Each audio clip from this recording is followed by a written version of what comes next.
His fiancée drugged the maid and shaved her head before their wedding. What the billionaire did next changed her life. She woke up in a strange room with no hair and no memory of how it happened. One more scandal like this, and she would lose her job, her reputation, and the roof over her daughter's head. The strangest part wasn't the shaved head. It was the smile on the fiancée's face when she saw it. The billionaire stood in the doorway, stunned, watching the woman he trusted most laugh at the woman she called just the help. But no one in that house knew a hidden camera had already caught something that would change everything. Welcome back to another story about the quiet strength it takes to survive in a world that underestimates you. If you love stories about justice, hidden truths, and people who refuse to be broken, you're exactly where you need to be. Where are you watching from tonight? Drop it in the comments, and if stories like this move you, stick around and subscribe. There's more waiting for you. Daniela Combs had worked in a lot of houses before, but nothing like Ashford House. The estate sat at the end of a long gravel driveway in Connecticut, surrounded by 100-year-old oak trees and a stone fountain that never stopped running. She'd taken the job 3 months ago, after the agency called and said a wealthy client needed a live-in housekeeper. She almost said no. Live-in meant leaving her daughter, Zuri, with her mother most nights. But the pay was more than double what she made at her last job, and after her landlord raised the rent for the second time that year, she didn't have the luxury of turning down more than double. The man who owned the house was Nathaniel Ashford, 36 years old, CEO of a private equity firm his father built from nothing, and somehow still polite enough to knock before entering rooms in his own home. Daniela noticed that the first week, most of the wealthy families she'd worked for treated the staff like furniture that occasionally needed instructions. Nathaniel wasn't like that. He remembered her name. He asked how her daughter was doing, and actually waited for the answer. "You don't have to make my coffee every morning, Daniela," he told her once, standing in the kitchen in a suit that probably cost more than her car. "I'm capable of pressing a button." "I know," she said, sliding the mug across the counter anyway. "But I like doing it." That was the kind of relationship they had. Professional. Respectful. Nothing more, nothing less. Daniela made sure of that. She'd seen what happened to women in her position who blurred that line, even by accident, even through no fault of their own. She kept her head down, did her job well, and went home to Zuri every chance she got. Then Vivian Cole moved in. Vivian was Nathaniel's fiancée, and from the first day Daniela saw her, something about the woman felt rehearsed. Not fake exactly. Vivian was genuinely stunning, with a kind of golden hair and sharp cheekbones that looked airbrushed even in person. But every smile she gave Nathaniel arrived a half-second too fast, like she'd practiced it in a mirror. And every smile she gave Daniela disappeared just as fast, the moment Nathaniel looked away. "You must be the housekeeper," Vivian had said, looking Daniela over like she was checking a delivery against a packing slip. "Nathaniel didn't mention you were so young." "Been doing this a while," Daniela said simply, and went back to folding towels. Vivian didn't respond. She just watched her for a moment longer than necessary, then walked off toward the west wing, heels clicking against the marble like a countdown. Over the following weeks, the small things started. A vase Daniela had polished that morning would turn up dusty by evening, prompting a sharp comment from Vivian in front of guests.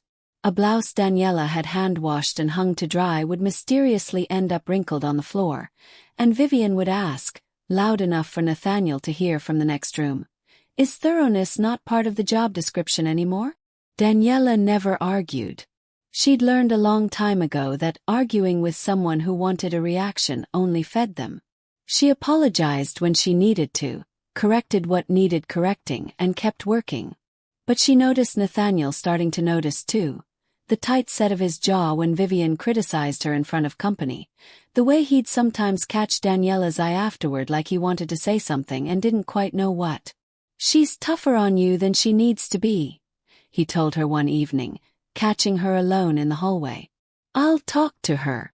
"It's fine, Mr. Ashford." Really? It's Nathaniel. And it's not fine. I see it too. He hesitated like he wanted to say more, then just nodded and walked away. Daniela didn't want him fighting her battles. That would only make things worse. Vivian already looked at her like a threat that hadn't done anything yet. Giving Nathaniel a reason to defend her would just prove whatever paranoid story Vivian had already built in her head. The wedding was set for 6 weeks out. 300 guests, a tenth the size of a small stadium going up on the east lawn, a wedding planner who cried actual tears over floral arrangements. Daniela's job had quietly expanded to include managing half the household logistics for the event, on top of her usual duties, and she didn't complain, because Nathaniel had quietly given her a raise for it without being asked. It was the night after a dress fitting that things changed. Vivian had come home from the bridal boutique in a mood Daniela recognized immediately. The particular dangerous quiet of someone who'd been told something they didn't want to hear. Later, Daniela would learn what it was. The designer had made an offhand comment, comparing Vivian's measurements to another client's, a comment Vivian had absolutely not asked for and would not forget. That night, Vivian found Daniela in the laundry room and stood in the doorway for a long moment before speaking. "You've been here, 3 months?" Vivian asked. "About that," Daniela said, not looking up from the shirt she was pressing. "And in 3 months, you've somehow made yourself indispensable to my fiancé." Vivian's voice was calm, almost pleasant, which was somehow worse than if she'd been shouting. "Coffee just how he likes it. Remembering his schedule better than his own assistant. Very impressive for the help." Daniela set the iron down carefully. "I just do my job, Ms. Cole." "Do you?" Vivian stepped further into the room, and for the first time, Daniela felt something colder than annoyance in the woman's expression, something closer to calculation. "Because it looks like more than that from where I'm standing. And I think it's time we had an understanding, you and I." "There's nothing going on," Daniela said quietly. "There's never been anything going on." "I didn't say there was." Vivian smiled, and it didn't reach her eyes at all. "I said it's time we had an understanding. Things can be very easy for you here, Daniela. Or they can become very, very difficult. That's entirely up to you." She turned and walked out, leaving Daniela standing alone in the laundry room with her heart hammering and no idea, yet exactly how difficult Vivian intended to make things. 2 nights later, Daniela woke up in her small room off the kitchen with her head pounding and her mouth dry as sand, the way she imagined a hangover felt, except she hadn't had a single drink. She sat up slowly, disoriented, and reached up to push her hair out of her face. Her hand met bare skin. For a moment, Daniela genuinely thought she was still dreaming. She ran her palm over her scalp again, and again like her hand might be lying to her the first 2 times. Smooth. Completely smooth from her hairline to the back of her neck. She stumbled to the small mirror above her dresser and stared at a stranger. Her hair, thick, dark, down past her shoulders, the hair she'd spent an hour every Sunday night conditioning and wrapping so it would hold up through the week, was gone. Not trimmed. Not cut short. Shaved completely down to the skin. She didn't remember doing it. She didn't remember anyone doing it to her. The last clear memory she had was drinking a glass of water Vivian's assistant, a woman named Carla, had brought her around 10 o'clock, saying Vivian wanted her to look over the seating chart before bed. After that, nothing. Gap. Black space where hours should be. Her hands were shaking so badly she had to sit down on the edge of the bed. She thought about calling the police. She thought about calling her mother. She thought about waking Nathaniel up right then, at 4 in the morning, and demanding answers. But something stopped her. A cold, practical fear she recognized from every job she'd ever worked in a rich person's house. If she made a scene, if she made accusations she couldn't prove, she wouldn't be the victim in this story anymore. She'd be the unstable employee causing problems 6 weeks before her employer's wedding. So she waited for morning. She wrapped a scarf around her head, the only thing she had that could cover it, and went about her work as if the ground hadn't just fallen out from underneath her. She made it exactly 40 minutes before Vivian found her in the upstairs hallway. "Oh my God," Vivian said, and her hand flew to her mouth in an expression of horror so theatrical that Daniela felt something in her chest go very still and very cold. "Daniela, what happened to you? You tell me," Daniela said, quieter than she meant to. "Me." Vivian's eyes went wide, wounded, innocent. "Why would I know anything about Nathaniel?" She raised her voice, calling down the hallway, and Daniela heard footsteps approaching fast. Nathaniel came around the corner already half out of his suit jacket, and when he saw Daniela, the scarf, the visible edge of bare scalp at her temple, the look on her face, he stopped dead. "What happened?" His voice was low, careful, but Daniela could hear something underneath it, something sharp and alarmed. "I don't know," Daniela said honestly, and hated how small her voice sounded. "I went to sleep last night with my hair. I woke up like this. I don't remember anything in between." "She must have been sleepwalking," Vivian said quickly, stepping closer to Nathaniel, her hand finding his arm. "Or maybe she did it herself and doesn't remember. Some kind of episode. It happens, with stress. Poor thing's probably overwhelmed with all the wedding preparation on top of her regular work." Daniela stared at her. It was such a smooth explanation, delivered without a single stumble, that for one disorienting second she almost wondered if it could be true. Then she remembered the glass of water. The gap in her memory that didn't feel like sleep at all. It felt like something had been taken from her. "I didn't do this to myself," she said. "Of course not, sweetheart, nobody's saying that," Vivian said, in the exact tone of someone saying precisely that. "We just want to understand what happened. You could have hurt yourself. You could have hurt someone else, wandering around the house like that in the middle of the night." Nathaniel's eyes moved between the two women, and Daniela watched him try to hold two impossible things in his head at once. The woman he was about to marry, sounding concerned and reasonable, and the woman standing in front of him with her hair shaved off and fear in her eyes, saying she didn't do it. "I'm going to have Dr. Whitfield come take a look at you," he said finally, addressing Daniela. "Just to make sure you're okay. And I want to know exactly what happened last night. Every detail you remember." "I remember drinking a glass of water Carla brought me," Daniela said, watching Vivian's face carefully as she said it. "Around 10. She said you wanted me to check the seating chart." For just a fraction of a second, so brief Daniela might have imagined it if she hadn't been staring directly at her, something flickered behind Vivian's eyes. Not guilt exactly. Recalculation. "I don't remember asking for that," Vivian said smoothly. "Carla, is that right? I'll have to ask her." "Please do," Nathaniel said, and there was an edge in his voice now that hadn't been there a minute ago.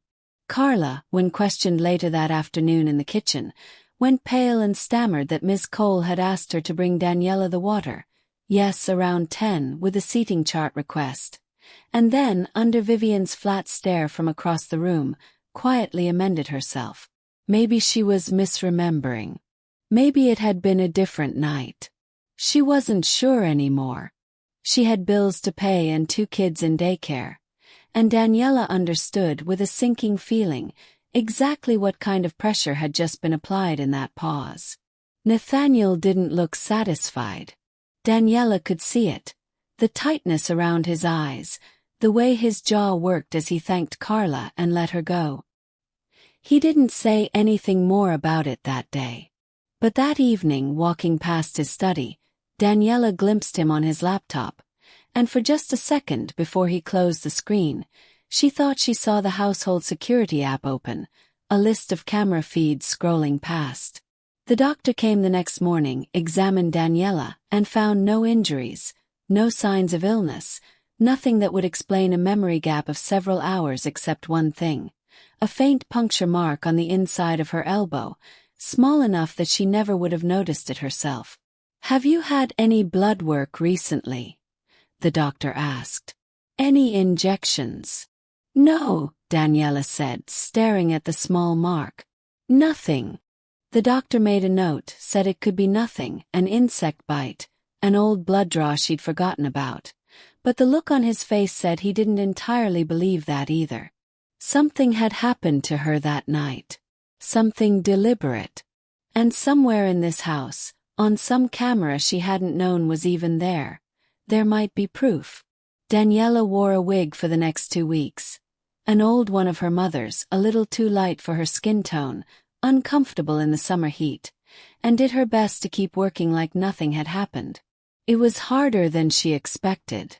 She caught the other staff looking at her differently now. Some with sympathy, some with the careful blankness of people who didn't want to be seen taking sides in a house where sides could cost you your job. Vivian, for her part, had become almost aggressively kind in public, complimenting Daniela's work in front of Nathaniel, asking after her daughter, bringing her a scarf as a gift that Daniela recognized immediately as a designer piece worth more than a week of her pay. It should have felt like an apology. Instead, it felt like a performance for an audience of one, and that audience was Nathaniel. But behind closed doors, when no one else was around, the tone shifted completely. "You could have just come to me," Vivian said one afternoon, cornering Daniela in the pantry with a voice gone flat and quiet. "Instead, you're telling stories to my fiancé about mystery injections and memory loss. Do you understand how that sounds? Do you understand what people will think if you keep pushing this?" "I'm not pushing anything," Daniela said. "I'm telling the truth. The truth is whatever people believe," Vivian said. "And right now they believe a housekeeper had a stress episode. Keep it that way." Daniela didn't respond. She'd learned that responding just gave Vivian more to work with. She finished stacking the cans on the shelf and walked out, hands trembling slightly at her sides, and did not let herself cry until she was alone in her room that night. It was Zuri who noticed something first. Not that night, but the following weekend, when Daniela went home to see her daughter. "Mommy, why do you smell different?" Zuri said, 3 years old and blunt in the way only toddlers could be, wrinkling her little nose as Daniela scooped her up. "Different how, baby?" "Like the lady's perfume. The one at the big house." Zuri had come with Daniela to Ashford House exactly once months ago, for a doctor's appointment nearby, and had apparently filed away Vivian's signature sent with a terrifying precision small children sometimes had. "It's on your hair thing." Daniela frowned and touched the wig, still confused, until it hit her a moment later, cold and sudden. The wig had been in a box in the hall closet at Ashford House, not in her own room. Someone would have had to go into that closet to smell like Vivian's perfume on it. Someone would have had to touch it. She didn't know what it meant yet. But it was one more piece of a puzzle that kept refusing to form a clear picture, and she started, quietly, keeping a small notebook of every strange detail. Dates, times, small inconsistencies. Hidden inside a Bible she kept on her nightstand, the one place she was fairly sure no one else would ever look. Back at the estate the next week, Nathaniel found her in the garden during her break, sitting on the low stone wall near the fountain, and sat down beside her without asking, which had become unusual enough that Daniela looked up in surprise. "I had the security company pull the footage from that hallway," he said without preamble. "The night your hair—" He stopped, seemed to search for a gentler way to say it, gave up. "The night it happened." Daniela's whole body went still. "And there's a gap." His voice was tight, controlled in the way people's voices got when they were holding something back. 2 hours and 40 minutes, right in the middle of that night where the footage just stops. comes back like nothing happened. Cameras don't just stop, Daniela said slowly. No, Nathaniel agreed. They don't. Not unless someone makes them stop. He was quiet for a moment, looking out at the fountain, and when he spoke again his voice had dropped even lower. The system logs who accesses it remotely. I asked our IT guy to check. And he looked at her then, and for the first time since she'd met him, Daniela saw something in his face that looked almost afraid. Afraid of what he was about to say. Afraid of what it would mean once he'd said it out loud. The access came from Vivian's phone. Daniela didn't say anything. She'd suspected it, deep down, from the moment she woke up with no memory and no hair. But hearing him say it, hearing him admit that the evidence pointed directly at the woman he was 6 weeks from marrying, felt different. Heavier. Real in a way suspicion alone never had been. I'm not accusing her, Nathaniel said quickly, like he needed to say it out loud to believe it himself. It could have been someone using her phone. It could be a mistake in the logs. Do you believe that? Daniela asked quietly. He didn't answer right away. And that silence told her more than anything he could have said. I need to be sure, he finally said. Before I do anything, before I say anything to her, I need to be completely sure. Can you understand that?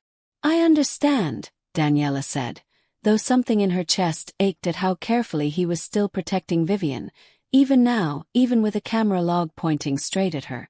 She reminded herself he wasn't protecting Vivian out of blindness.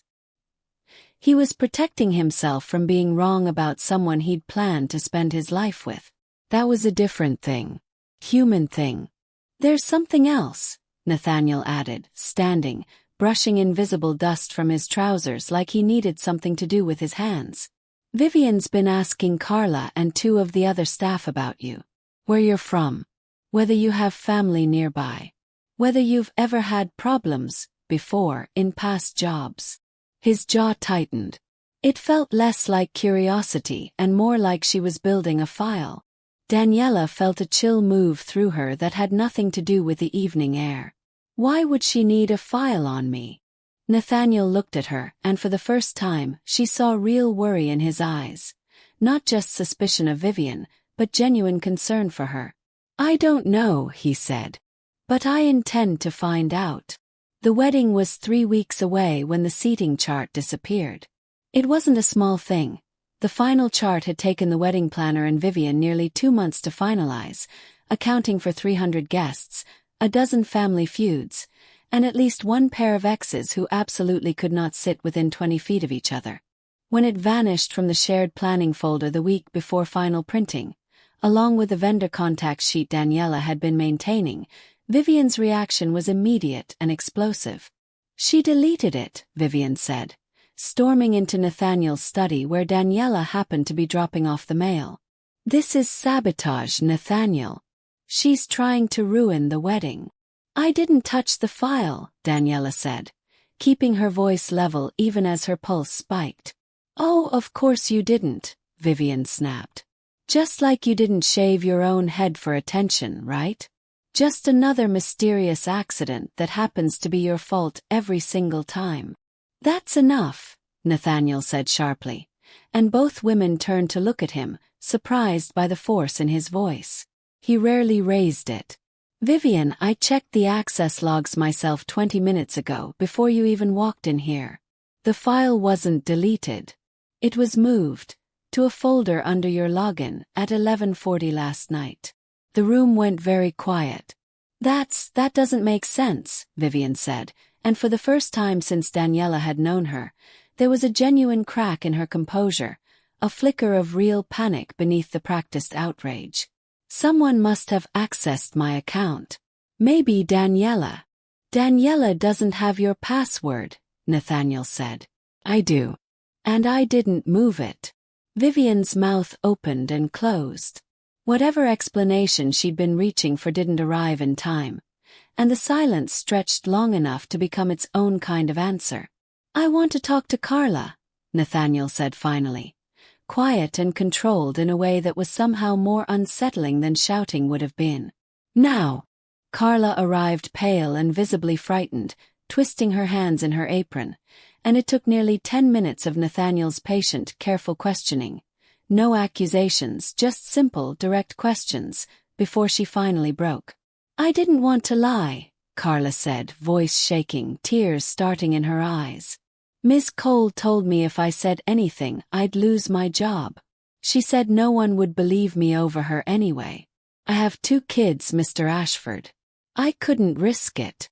"Tell me what actually happened," Nathaniel said gently. "All of it. I promise you, your job is not in danger for telling the truth." Carla took a shuddering breath. "The night Daniela's hair, that night, Miss Cole gave me a pill to put in the water. She said it was just a sleep aid, that Daniela had been overworked and Miss Cole wanted to help her rest, that it was harmless." Her voice cracked. "I didn't know what she was going to do after. I swear I didn't know. When I found out the next morning about her hair, I felt sick. I wanted to say something, but Carla glanced toward the door like Vivian might appear at any moment. "She showed me a photo of me leaving a gas station a few months back, without paying for something small, a bottle of water I forgot in my bag. Said she'd send it to the police, say I was a thief, unless I kept quiet." Nathaniel's face had gone pale, then hard, in a way Daniela had never seen on him before. "And the seating chart, the vendor sheet?" "I don't know anything about that," Carla said honestly. "I promise, Mr. Ashford, I had nothing to do with that." Nathaniel turned to Daniela, something unreadable in his expression. Guilt, maybe, or the particular exhaustion of a man watching the last pillar of his old life crack in half. "I'm so sorry," he said quietly. "I should have believed you from the beginning." "You're believing me now," Daniela said. It was true, and she meant it, but underneath the words there was a tiredness that went bone deep. The tiredness of someone who'd had to be patient and careful and dignified through weeks of being called a liar, simply because the truth was inconvenient for someone with more power than her. That night, after Carla had gone home, reassured tearfully that her job was safe and that Nathaniel would personally make sure the gas station matter was cleared up, Nathaniel sat alone in his study for a long time, staring at nothing. He thought about the early days with Vivian. The charm, the way she'd made him laugh at his own father's funeral when nothing else could, the version of her he'd fallen for. He thought about how easy it had been to explain away small things over the past year.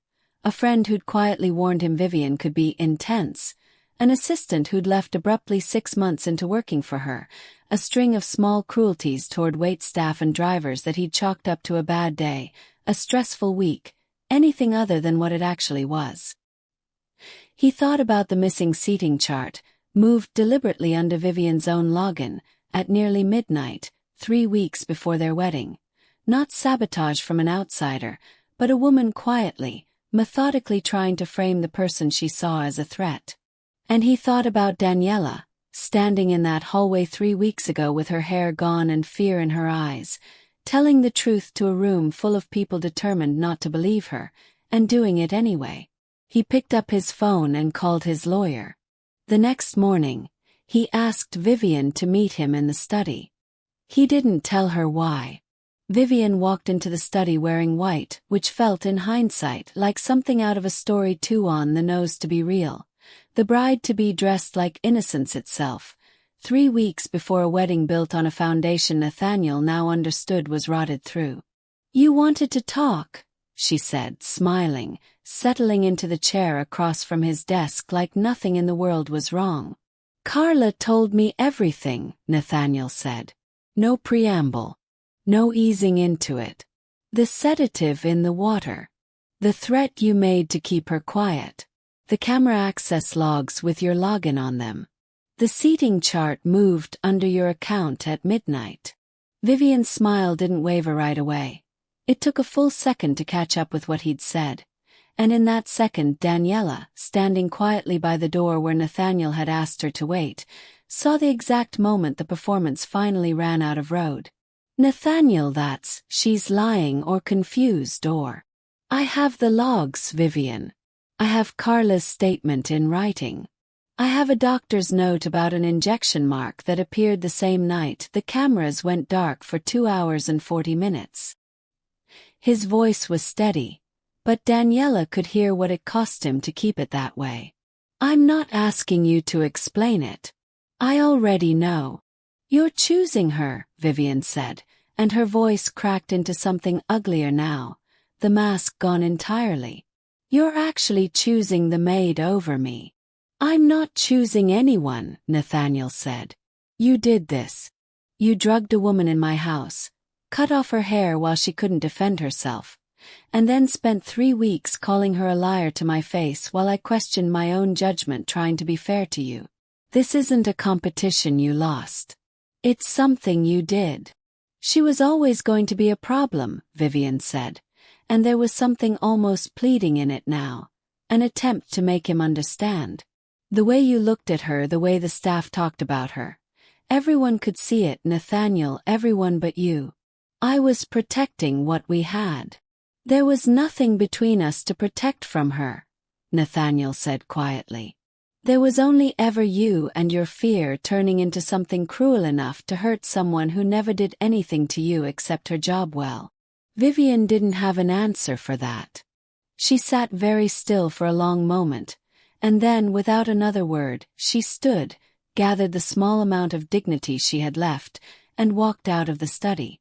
She was gone from the estate by that evening, her belongings packed by a moving crew Nathaniel hired specifically so she wouldn't have to set foot in the house again, and the engagement, along with the wedding, the tent already half-built on the east lawn, the 300 invitations already mailed, ended not with a scene but with silence. The legal consequences came slower, but they came. With Carla's statement, the medical evidence, and the security logs, Daniela had grounds to pursue charges, and after weeks of deliberation, she chose to.